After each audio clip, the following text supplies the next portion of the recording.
नमस्ते दोस्तों, मैं हूं doctor Rajat Malot, paediatric orthopaedic surgeon, Malot hospital Jaipur में प्रैक्टिस कर रहा हूं। 10 से 15 साल हो गए मुझे बच्चों के ऑर्थोपेडिक्स को डील करते हुए। आइए आज हम जानते हैं, बहुत ही कॉमन कंडीशन है बच्चों में, स्पेशली बच्चों में ही होती है, वो है ट्रिगर थंब। ट्रिगर थंब जो भी मैंने अभी तक पेरेंट्स जितने भी ट्रिगर थंब के बच्चे देखे, मैंने पेरेंट्स से एक ही हिस्ट्री या एक ही उनसे प्रॉब्लम सुनते हुए देखी है कि बच्चा 4-5 महीने के बाद से इस अंगूठे को सीधा नहीं कर रहा है। इसके लिए वो काफ़ी जगह दिखाते हैं, काफ़ी लोग इसको डायग्नोज भी नहीं कर पाते।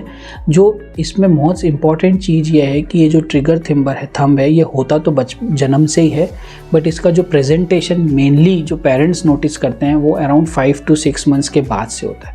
बिकॉज इसके सिंपल कारण है कि जब बच्चा बहुत छोटा आता है, कोई भी पेरेंट्स बच्चे के अंगूठे के मूवमेंट को फुल चेक नहीं करता।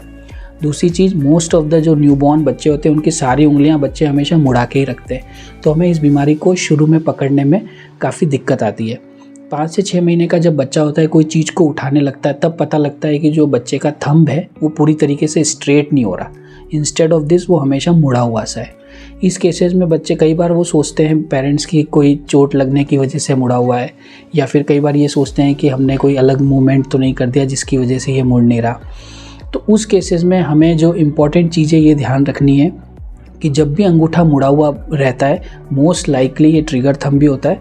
और जब आप इसका एक्सरे कराएंगे तो इसमें एक्सरे बिल्कुल नॉर्मल होता है, तो इसमें आपको कोई स्पेसिफिकली कोई एक्सरे या चोट से इसका कोई रिलेशन नहीं है। ट्रिगर थंब में बच्चे का जो जन्म से जो एक टेंडन होता है जिसको हम FPL बोलते हैं, फ्लेक्सर पोलेसिस लॉन्गस, वो जिस टनल से गुजरता है उसको A1 पुली बोलते हैं। वो जन्म से बच्चे का जो होता है वो नैरो होता है, सकड़ा होता है।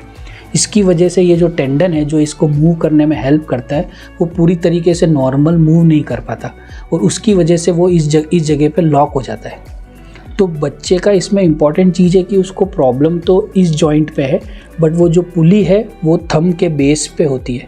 तो जब यहाँ पे अगर आप हाथ लगाएंगे बच्चे के, तो आपको एक नोड्यूल सा फील होगा, एक गांठ सी फील होगी जो कि पेनफुल होती है। तो ये इसका एक इम्पॉर्टेंट कारण है कि बच्चा जो है अंगूठा सीधा नहीं कर पाता। इस केसेस में आप पीडियाट्रिक ऑर्थोपेडिक सर्जन को जब दिखाएंगे तो क्लिनिकली देखने पे आपको फील होगा, वो जब देखेंगे कि बच्चे का नॉर्मल जॉइंट तो बिल्कुल ठीक है, लेकिन उसका जो बेस ऑफ द थंब है वहाँ पे अच्छी खासी स्वेलिंग है और वो बहुत पेनफुल होती है। बच्चा बिल्कुल हाथ नहीं लगाने देता, तो उस वहाँ पे आपका डायग्नोसिस कंफर्म हो जाता है कि बच्चे को ट्रिगर थंब है। इसका ट्रीटमेंट क्या है? इनिशियली हम जो इसमें, अगर बच्चा 1 साल से कम है तो हम इसमें स्ट्रेचिंग एक्सरसाइज करवाते हैं। बच्चे को रोज़ पूरा स्ट्रेच करना होता है, जिससे कई बार वो जो नैरो पैसेज होता है वो चौड़ा हो जाता है और बच्चे का जो थंब मूवमेंट है वो ठीक हो जाता है। सेकेंड केसेस में अगर बहुत ज़्यादा टाइट है तो कहीं हम 1-2 प्लास्टर्स लगा के भी बच्चे को देखते हैं कि अगर उससे वो स्ट्रेच आउट हो जाता है तो अच्छी बात है। 1 साल के बाद यूजुअली ये कंडीशन अपने आप ठीक नहीं होती है, उस केसेस में हमको सर्जरी की मदद लेनी पड़ती है। और जो इसमें सर्जरी होती है वो बहुत ही स्मॉल सर्जरी होती है, जिसमें हम ये जो A1 पुली है इसको रिलीज़ करते हैं और इसको स्मॉल इंसिजन से इस पुली को आइडेंटिफाई करके, और इसको जब हम रिलीज़ करते हैं तो जो टेंडन है उसको काफ़ी जगह मिल जाती है मूव होने के लिए। तो ये इमीडिएटली जस्ट जैसे ही आप पुली को रिलीज़ करते हैं अंगूठा बिल्कुल सीधा हो जाता है, और उसके बाद 8 से 10 दिनों में जब वो वुंड भर जाएगा, उसके बाद इसके बच्चे के मूवमेंट, थंब के मूवमेंट में कोई प्रॉब्लम नहीं आएगा। तो दोस्तों, जो ट्रिगर थंब है ये डिज़ीज़ कोई बहुत रेयर नहीं है, काफ़ी बच्चों में पाया जाता है। 1 साल से कम में अगर आपके बच्चे को ट्रिगर थंब है तो आप एक्सरसाइज का सहारा ले सकते हैं या प्लास्टर का सहारा ले सकते हैं। 1 साल के बाद मैं यही रेकमेंड करूँगा कि अगर आपके बच्चे को ट्रिगर थंब है और बहुत टाइट है तो और ज़्यादा वेट नहीं करना चाहिए, उस केसेस में सर्जिकल रिलीज़ करके बच्चा बिल्कुल ठीक किया जा सकता है। दोस्तों, हमारे यहाँ पे जयपुर में मालोत हॉस्पिटल के नाम से चिल्ड्रंस ऑर्थोपेडिक का स्पेशल सेंटर है, जहाँ पे हम रोज़ दिन की 2 या 3 चिल्ड्रन से रिलेटेड ऑर्थोपेडिक प्रॉब्लम्स जो भी हैं उनको करेक्ट करते हैं।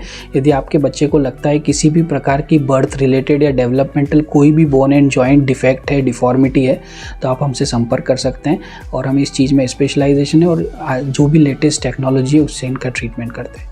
Thank you so much.